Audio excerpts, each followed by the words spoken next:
Today we are discussing the Unit 4 of Class 8, Material, Metals and Non-Metal. Metals can be distinguished from non-metals on the basis of their physical and chemical properties. That is, metals and non-metals differ in their physical and chemical property. Physical properties of metals and non-metals. The shape of the iron nail and aluminum wire can be changed on beating.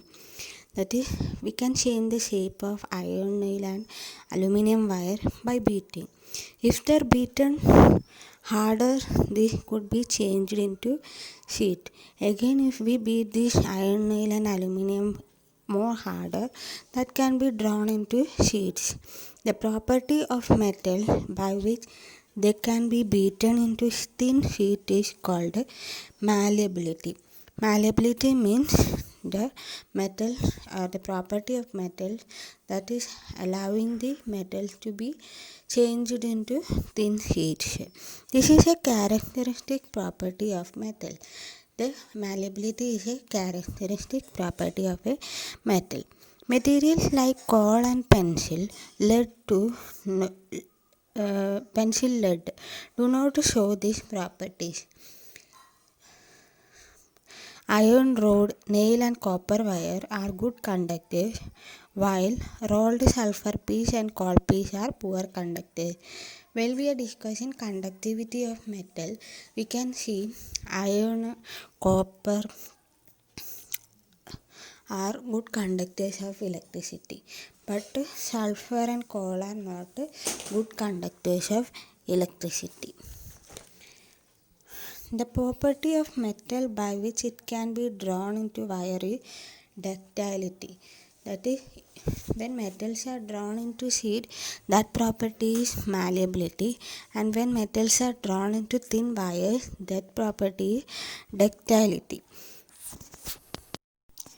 The things made of metal produce a ringing sound when struck hard. When we struck a metal on something or very hardly, we can hear the ringing sound. Since metals produce ringing sound, they are said to be sonorous. This ringing sound property of metal is sonorous. The materials other than metals are not sonorous. No other substances are sonorous. Only metals are sonorous. Some materials are hard, lustrous, malleable, ductile, sonorous, and good conductors of heat and electricity. We can see many materials like those are hard, lustrous, luster that is shining, malleable that can be drawn into thin sheet, ductile means can be drawn into thin wire, sonorous means that produce ringing sound, and which are good conductors of heat and electricity. The material which possess these properties are called metal. Thus, these properties are only found in metal. The examples of metals are iron, copper, aluminum, calcium, magnesium, etc. Some of the examples of metals include iron, copper, aluminum, calcium, magnesium, etc. In contrast, materials like coal and sulfur are soft and dull in appearance. Materials like coal and sulfur are soft and dull. They are not hard. So they are not metals. They break down into a powdery mass on tapping with a hammer. When we tap this substance using a hammer, they will be changed into powders. They are not sonorous. They do not produce a ringing sound and are poor conductors of heat and electricity. They are not good conductors of heat and electricity. Such materials are called non-metals. Examples of non-metals are sulfur, carbon, oxygen, phosphorus, etc. A metal like sodium and potassium are soft and can be cut with a knife. There are some exceptions in this property of metals in some of the metal. That is, sodium and potassium are examples of metal, but they are found to be soft that could be cut with a knife. Mercury is the only metal which is found in liquid state at room temperature. Mercury is another metal found in liquid state. Next we are discussing the properties of chemical properties of metals and non-metal. Reaction with oxygen. This is the first property. In the phenomenon rusting of iron, oxide formation takes place. We have already learned the rusting of iron process in earlier classes, and also while burning a magnesium ribbon in air, oxide formation takes place. In both the examples of rusting of iron and burning of magnesium ribbon, oxides are formed. The reaction occurs just like iron plus oxygen plus water gives iron oxide and water. Magnesium plus oxygen gives magnesium oxide. In the above reaction of magnesium, the ash obtained on burning magnesium ribbon is dissolved in water and tested for its acidic or basic nature. So, we know that magnesium is an example of metal. So, next we have to know whether it is acid or basic. So, to check whether it is acidic or basic in nature, we have to test it. And it is dissolved in water. The ash obtained by burning magnesium ribbon is dissolved in water. It is observed that when we dip a litmus paper, red litmus turns to blue. So, oxide of magnesium is basic in nature. Red to blue means that is basic in nature. In general, we can say metallic oxides are basic in nature. The name of the product formed in the reaction of sulfur and oxygen is sulfur dioxide gas. When we react a sulfur with oxygen, that is when sulfur is exposed to oxygen, we get a gas sulfur dioxide. When sulfur dioxide is dissolved in water, sulfurous acid is formed. That is when sulfur dioxide is added with water, we get a sulfurous acid. The reaction is sulfur dioxide plus water gives sulfurous acid H2SO3. The sulfurous acid turns blue litmus paper to red. Sulfurous acid changes the color of litmus paper from blue to red. So, oxides of non-metals are acidic in nature. We can say oxides of metals are basic in nature and oxides of non-metals are acidic in nature. Next we are discussing the chemical property involving the reaction with water. Sodium metal is very reactive element. It reacts vigorously with oxygen and water. We know sodium is an example of metal and it is always vigorously reacting with air and water. A lot of heat is generated in the reaction. During the reaction of sodium with water or oxygen, a lot of heat is generated.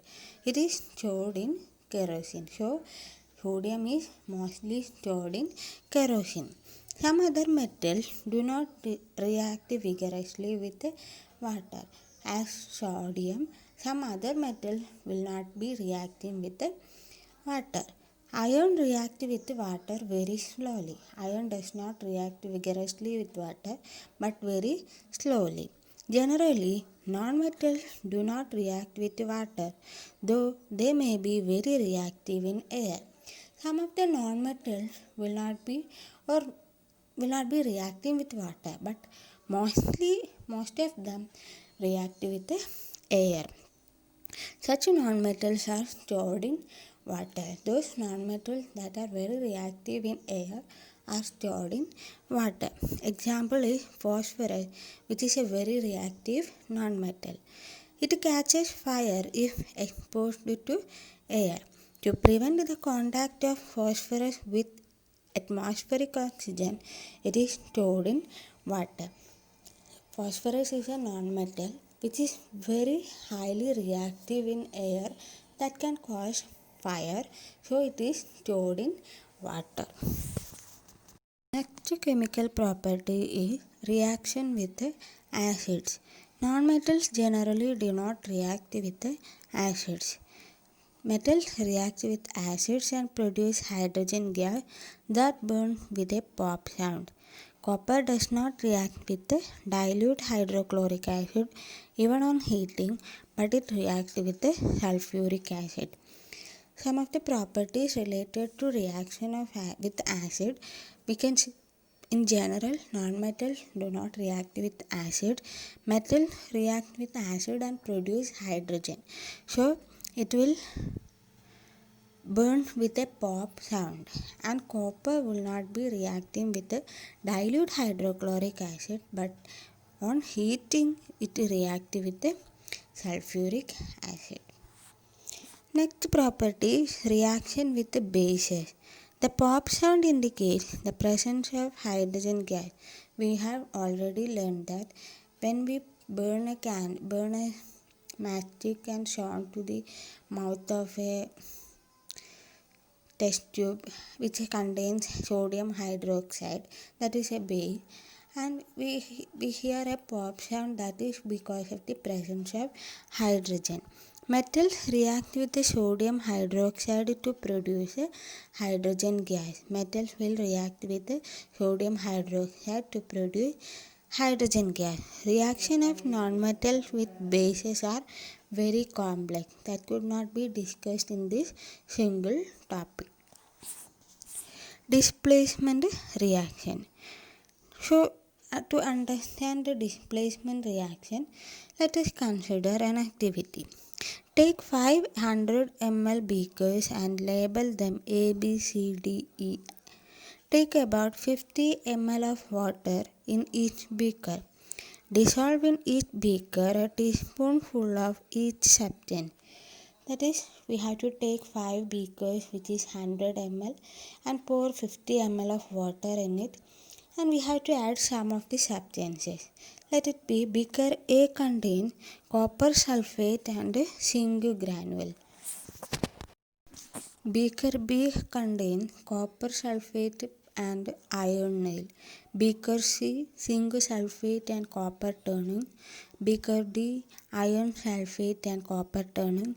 Beaker E zinc sulfate and iron nail. In this we have already learned the displacement reaction. One metal displaces another metal from its compound aqueous solution. In beaker A, zinc replaces copper from copper sulfate. Copper sulfate is a compound aqueous solution, and from that copper sulfate, zinc will be replacing copper. That is the displacement reaction. That is why the blue color of copper sulfate disappears and a powdery red mass of copper is deposited at the bottom of beaker. Due to this displacement reaction, the reaction occurring is copper sulfate plus zinc gives zinc sulfate plus copper. That is, blue color is turned into a powdery red mass. And in the case of beaker B, iron replaces copper from copper sulfate. The reaction will look like copper sulfate plus iron gives iron sulfate plus copper. This is the occurring in the beaker A and beaker B. There could have been displacement of zinc by copper in beaker C and by iron in beaker E. As we have already seen the reactions occurred in A and B, we will be assuming that C and E also process the same process. But iron could be displaced by copper in beaker D. Since we do not see any change in beaker C, we can infer that copper is not able to replace zinc from zinc sulfate. That is, there is no change occurring in beaker C, D and E because copper is not able to replace the zinc from zinc sulfate because zinc is more reactive than copper and iron. The reason for no displacement in this reaction is zinc is more reactive element than copper and iron. A more reactive metal can replace less reactive metal, but a less reactive one cannot replace a more reactive metal. Only a highly reactive metal can replace the less reactive metal. Next we are discussing uses of metals and non-metals. Metals are used in making machinery, automobile, aeroplane, train, satellites, industrial gadget, cooking utensils, water boilers, etc. We are using metals for this purpose. That is automobiles, aeroplanes, trains, satellite, industrial gadget. But non-metal is essential for our life, which all living beings inhale during breathing. Oxygen is a non-metal that is very essential for all the living beings. Non-metals used in fertilizers to enhance the growth of plants. There are non-metals used as fertilizers that will produce a good yield in cultivation. Non-metal used in water purification process. Non-metal is used in purple colored solution which is applied on wounds as an antiseptic. That is, non-metal can be used for water purification process. And a purple colored solution, that is potassium permanganate, that is applied on wounds as antiseptic. Non-metals used in crackers. Crackers are produced using non-metal. In a chemical reaction, new substances are formed. These substances are different from those which underwent the reaction. During a chemical reaction, we'll be getting new substances that is different from the reactive metals. If a substance cannot be broken down further by chemical reaction, by cooling, heating or by electrolysis, it is called element. That is, if a substance which cannot be broken by any of the process like cooling, heating, electrolysis, etc., such material or substance is called element. Sulfur is an element. Examples of element include sulfur, carbon, iron, etc. Those cannot be broken by another process. The smallest unit of an element is atom. The smallest unit of an element is atom. A sample of an element contains only one kind of atom. Only one kind of atom is found in a single element. The atom of an element remains unaffected by physical changes in the element. Atom of an element will not be changing or will not be changed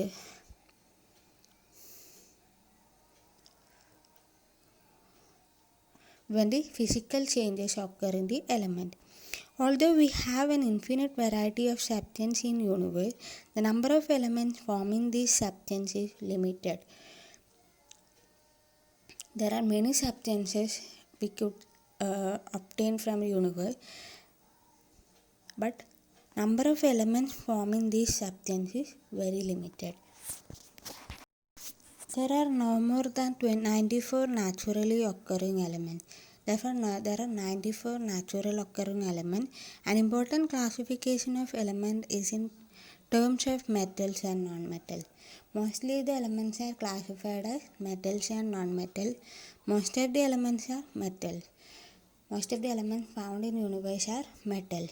Remaining are either non-metals or metalloids. There is another characteristic, that is metalloid. Metalloids possess character of both metals and non-metals. Metalloids has the properties of both the metals and non-metals.